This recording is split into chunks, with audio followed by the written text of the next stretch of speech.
like a picture on the wall, and now I know how to steer. I'm not afraid if I should fall again.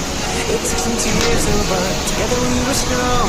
Now I feel a burning beat inside my heart.